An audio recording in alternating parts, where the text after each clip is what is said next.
এখানটায় আমার ছানা ফাটানো হয়ে গেছে, জলটা ঝরার জন্য রেখেছিলাম, জল ঝরে গেছে আর ঝরবে না। আর এখানটায় আমি দিয়ে দিলাম জল আর ছোটো এলাচ। এবার এর মধ্যে একটু দেবো খেজুরের গুড় আর চিনি। এবার আমি একটা শিরা তৈরি করে নেব, এরপর দেখাচ্ছি আর কি কি করছি।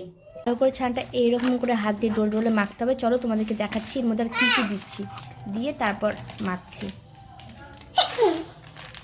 তো এখানটায় আমি অল্প মানে হাফ চামচের মতো সুজি দিয়ে দেবো, বেশি না। আর চিকন দানাটা দেবো, এই যে এইটুকু সুজি দেবো, এর বেশি না। হয়ে গেছে, চলো এরপর দেখাচ্ছি আর কী কী দিচ্ছি। এবার আমি অল্প একটু সোডা দিয়ে দেবো, এই যে এইটুকু, এর বেশি না। বন্ধু এভাবে ভালো করে ছানাটাকে মাখতে হবে।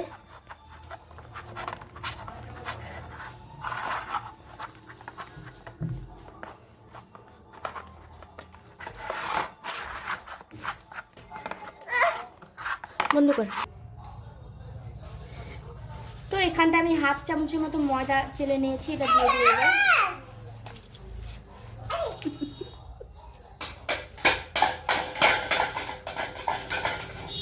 এবার চলে গেছে। এবার আবার এটা ভালো করে মাখতে হবে।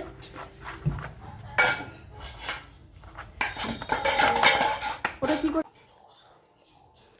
যখন দেখবে এই যে এরকম করে গোল করবে, দেখছো একটু ফেটে ফেটে যাচ্ছে, তার মানে আর একটু মাখতে হবে। আর যদি ফেটে না যায় তাহলে আর মাখতে হবে না। বন্ধু তো আমার ছানাটা মাখা হয়ে গেছে। এবার আমি ছোট্ট ছোট্ট বল তৈরি করে নিচ্ছি, কারণ এগুলো তো রসে পড়বে, তারপর ফুলবে, বড় হবে, সেই জন্য।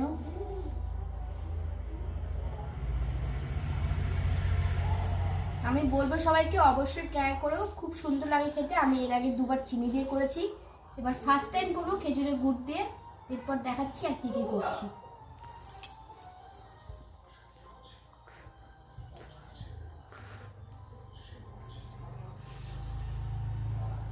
তো আমার এখানটায় সম্পূর্ণ বল রেডি হয়ে গেছে।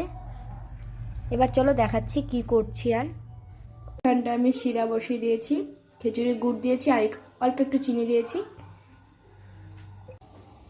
তো এবার আমি একটা একটু করে বল ছাড়ে দেবো। প্রথমে একটা দিয়ে দেখলাম ফেটে যাচ্ছে নাকি, যদি ফেটে যেত তো আবার ভালো করে মাখতে হতো। আমার ফাটেনি, সেজন্য আমি সব বলগুলো দিয়ে দিচ্ছি।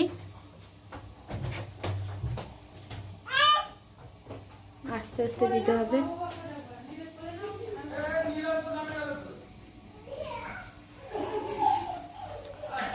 সব বলগুলো দিয়ে দিয়েছি, এবার এটা ভালো করে ফুটতে দিব, বলগুলো বড় বড় হয়ে যাবে।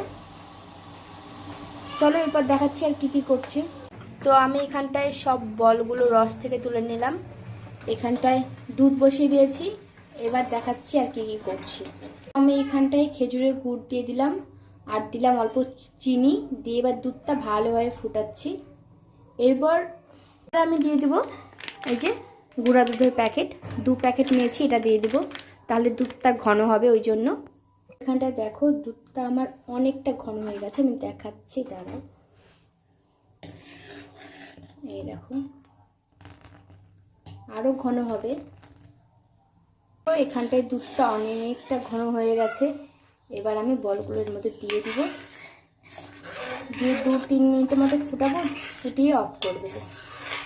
তার আগে আমি দিব একটু ছোটো এলাচ।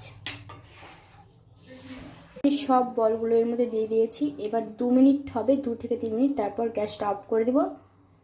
তো রেসিপিটা এখান থেকে শেষ করলাম। আর বাদ এখন রাত্রি হয়ে গেছে, এটা আজকে রেখে দেবো, কালকে খাবো, আজকে জমবে।